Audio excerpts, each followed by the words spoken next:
Emma's Universe podcast.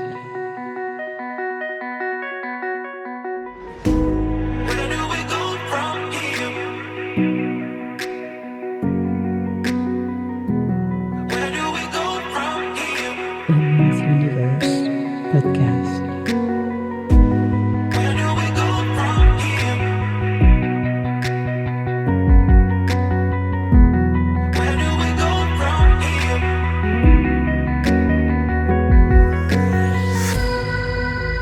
Emma's Universe podcast.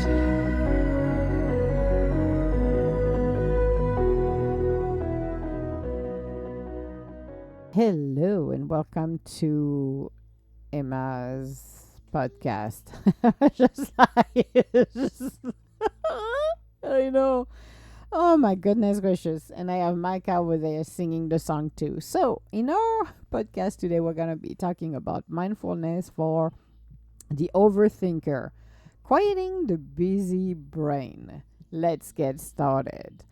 So imagine this. It's 2 a.m. You're mentally replaying the awkward things you said in 2012, while also stressing about a work email you might get next week. Sounds familiar? Overthinking isn't just annoying, it's exhausting. Today we'll explore why your brain tortures you with what if, and how to spot the difference between problem solving and rumination, and most importantly, how to hit the off switch, plus a game changing trick that monk who trained Navy SEALs. So that should be very interesting. 85% of worries never happen, and this is from a Penn State studies. 85%. Why your brain won't shut up. It's going to be interesting. So, evolutionary mismatch. Our brain are wires to scan the threats. And think about the lions, not emails. We're talking about going back into the caveman era where everybody were being chased and fear for their life. You see even tribes in Africa who have to deal with threats still, and you have the Amazonian also. So around the world we'll still have that, but in our concrete jungle we don't. We are basically I would say not switching, but we have substitute the lion to the modern world we're in. Email, it could be maybe a relationship that's falling apart, a job that's, that might not work, projects that it has to be completed, but maybe encountering challenges. So the Zeigarnik effect is unfinished task loop in our mind until it's closed. So it becomes an obsession. Basically, it's like being insane. Insanity is doing the same thing all over again and expecting a different result. That's about what it is, and that's that. So how do we step out of this incredible nightmare? Well, why that saying don't think about it backfires, because the more we don't want to think about it, the more it's happening. Okay, the more we rehashing the same thing in our brain. How do we play the movie? And you replay the movie over and over and over and over, and you can maybe change the outcome of that movie, but that still doesn't stop us to think. So how do we know if overthinking is a habit versus anxiety disorders? Because, when we get overthinking, and if you're an analyst, you will understand that when you focus on a project, on a solution, then you're going to be thinking it nonstop. But an anxiety disorder can be in place as well. So you have to make the distinction between, am I just overthinking as a habit or not? What makes me into an anxiety disorder and what makes me overthinking? Overthinking is analyzing everything to the smallest detail. Anxiety disorder will be more like, oh my God, this is the end of the world. If something change into the pattern or the way things should go, then it could be an anxiety disorder because we want to control everything as much as we can. And again, we need to understand that we cannot control everything. We cannot control our outer conditions. What we can control is how we think and how we act. Every action has a reaction. So people, individuals who have anxiety have a hard time to deal with those changes.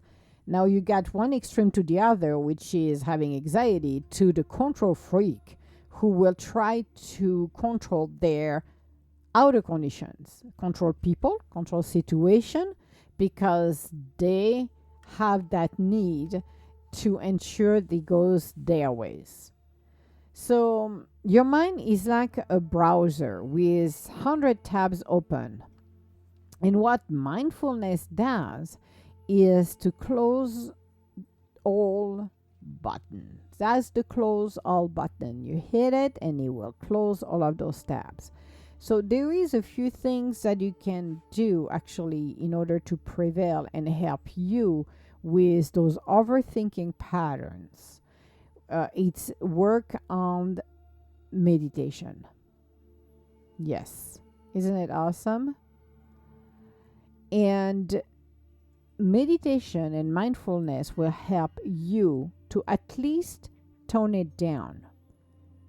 Some will be able to really get it over it, close it, but it's going to take time. And some other people will go through the process of panicking first, and then after you're done to pull out that energy of your body, can calm down. But there is a process where you can help yourself to do that.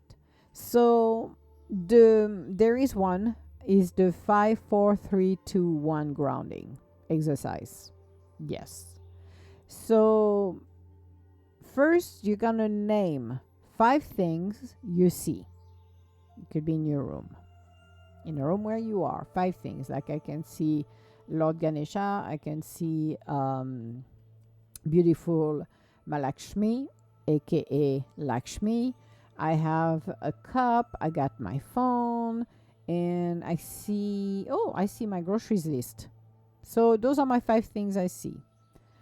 4, you feel. So I'm feeling, I'm touching things actually in the same time. So I'm touching where my iPad is. I'm touching my keyboards. I'm feeling. Okay. Oh, the microphone stand. Actually, it's very interesting. Yep. I'm feeling the wall. Yeah, it's very interesting for the wall. Now, number 3. What am I hearing? So I'm hearing the music, the background music right now. But also outside, I can hear the birds. Yeah. Now, number 2, what am I smelling? Okay. I'm smelling the microphone. That's funny, actually. Yep. Okay. Smelling the top of my hand. And I had some towel lotion with, I think, honey on this one. Yeah, honey. Yeah, beef tallow and honey. Okay, this is what I'm smelling. Now, what do I test? Maybe I'm going to pick it up and I'm going to test actually. And I like that because I found it. Oh, yeah. Oh, this is good. Chicory. Chicory's soluble instant chicory. So it's replacing like coffee. Actually, when I was a kid, I used to, when I was a teen, actually, we used to have chicory with milk. So I'm testing it. And that right now calm me down because I done that exercise of grounding, the 5 4 3 2 and 1 that I just did, guys. So I will repeat that afterwards. Maybe I will put it into the description of the podcast as well. So when you do this exercise, you name 5 things you see, and that was so interesting. So five things you see. 4 you feel. So you're gonna touch things around, and your focus is changing. 3 hearing. What do you hear? 2 you smell. What are you smelling? Again, I just smell my hand, microphone. And 1 I tasted. So you can drink water. The focus on the actually what do you call it, on the problem, on the project, the overthinking, that just shut down my brain, actually, because that redirect the focus. That makes sense to you guys? That actually makes a lot of sense when you're thinking about grounding, because you are now redirecting your brain to refocus. And you don't do it in rush, like you heard me. I was doing it as an exercise, and you're listening to it, and it's like, okay, you refocus your brain, your attention. So that issue, whatever was behind and overing everything, and became less important.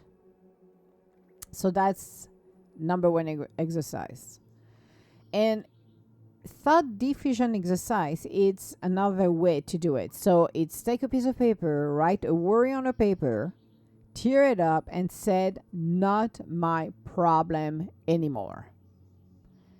That's another technique, which I like it. That's pretty good. It's not my problem. It's done. I don't care about it. It's not my problem. It's somebody else is just going to resolve it. You also, in your in a way to do things, is schedule worry time. I don't, that sounds crazy, isn't it?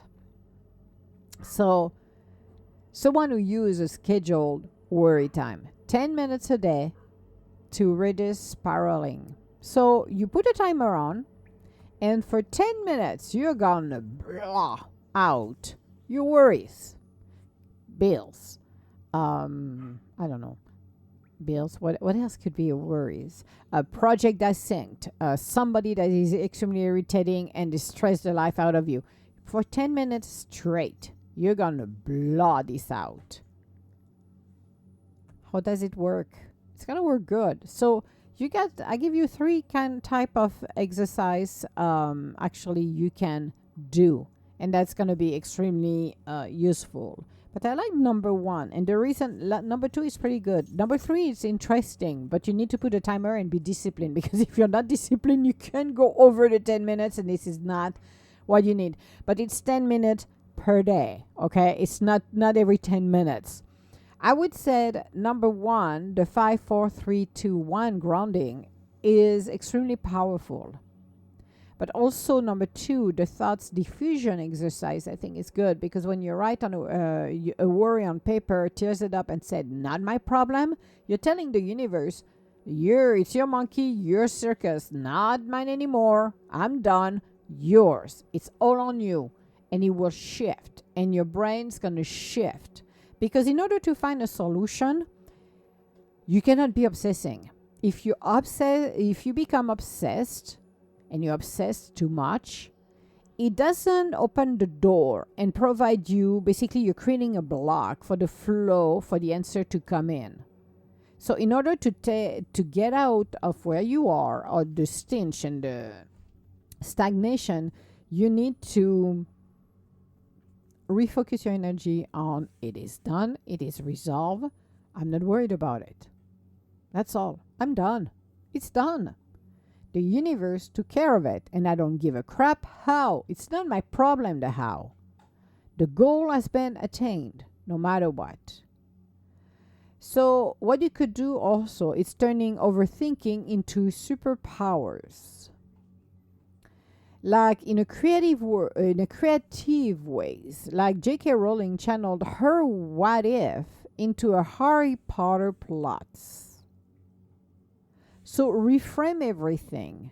Use your creative. We are creative, and don't say, "Oh, that's not true." I can tell you that because I wrote, and I'm back actually, and I'm very happy about it. I'm back with my 2 blogs because I went on hiatus with one of them, and I'm back. That blog is more about utility, gas and all, AI, blah, blah, blah. So it's more business oriented informations. And I got my other blog, which is my personal blogs, which I talk about through all of my experience and overcoming.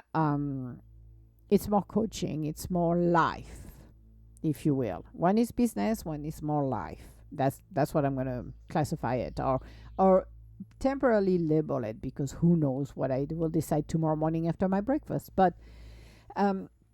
it's utilizing your skill set. And I don't care what people say to you before, "Oh, you're going to do this, you're going to do that." If you heard how many times I talked on my podcast and on the EDG intuitive.net, one word for EDG intuitive, it's one word, .net. It's my podcast. I talked about it. I talked about the people who put a label on me as a kid that I wasn't, I write like I speak. Well, if I feel like it, yes, but I can write perfectly as well if I wanted to. Just decided to which day when I wake up, what I want to do and how I want to do it. The same when I speak. I speak with a lot of images because I'm bored of, and I was a kid when I got bored of the regular talking. I'm like, I'm going to add images, I'm going to add stories so people can remember. And I can guarantee people do remember when I'm talking because they remember the symbolism. They remember some of the things I said that has been useful for them as well, especially when I was training people.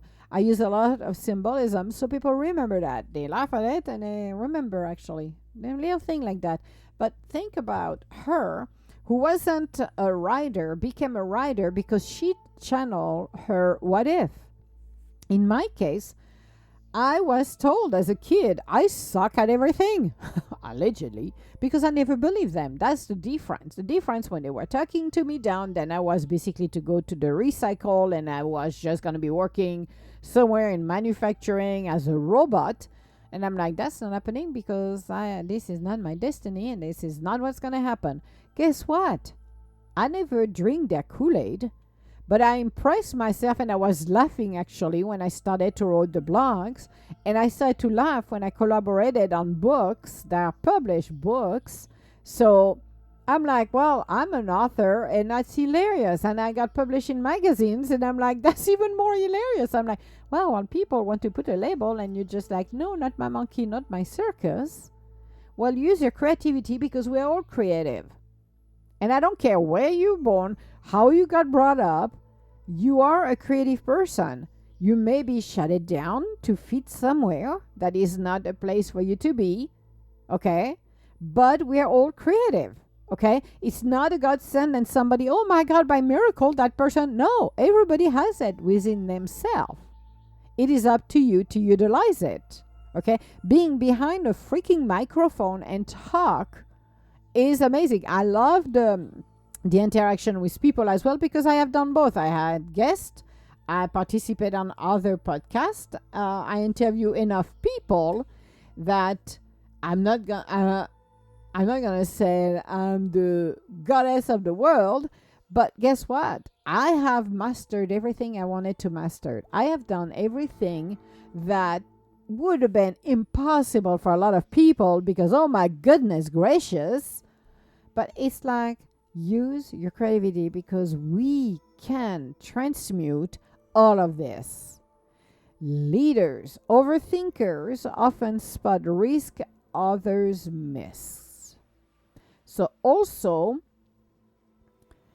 when you're leaders, when you start to stop to fidget and rehash everything over and over and over, you are narrowing your blindfold. You're blindfolded and you're narrowing down to zero. When you put yourself into a leading position, then you oversee the big picture. And one of the things people don't do is step back and see the biggest pictures. As a kid, I always saw the bigger pictures. And it's been very interesting when you see people with limiting, I don't want to say beliefs, but thoughts, vision, like following in a little maze. When you get a bigger picture, you can see the risk. You can see things that will work or don't work. You can see and anticipate it. Every time I talk to somebody when I was working as a consultant, and when I'm still working as a consultant, actually, it was very interesting to listen to them talking, and I could see the image forming in the front of my eyes, like a screen, and see the risk. See, we needed a plan A, B, C, and D. I always had a plan B, C, D, and E waiting because I knew things could change. There were variables that I could see that could impede projects. And you got people making decisions blindfoldly, and sometimes I let them swim in there until they got something back in their face, came back and said, oh, it doesn't work. And you smile and say, yeah, I know. You don't have to tell me because I already knew it. But you have to be a leader. So you need to extract yourself from it. Now, a little monk's trick. When a thought loop, ask yourself, is this useful? If not, thank your brain and let it go. I'm going to repeat it again. When a thought loops, ask, is this useful? Maybe you're reminiscing about somebody that just pissed you off at work or did something they were not supposed to and blah, blah, blah. Ask yourself, is this useful for me to repeat this situation over and over? And you're going to say, no, it's not. So thank you, brain. And then let it go. Let it flow. I'm going to add this one. Let it go. Let it flow. How about that? So that is a great, great trick from the monks. Again, the mind is extremely powerful. The mind is extremely powerful. So let's challenge you guys. Next time your spiral said, this is just a story I'm telling myself. Isn't it interesting? Next time you just said to yourself, this is just a story I'm telling myself, and see what's going to happen. Also work on your breathing, because when you start to breathe deeply, extremely slowly, and you close your eyes and exhale extremely slowly, and you do this about, I would say, 5 to 6 times, it will help to ground you and slow you down. So think about that as well. And let me know how it goes, because I have been overthinking a few times. So, I know the monkey and I know the circus as well. So, all my love, guys, and we'll talk to you later. Bye now. Emma's Universe Podcast. Where do we go from here? Where do we go from here? Emma's Universe Podcast. Where do we go from here? Where do we go from here?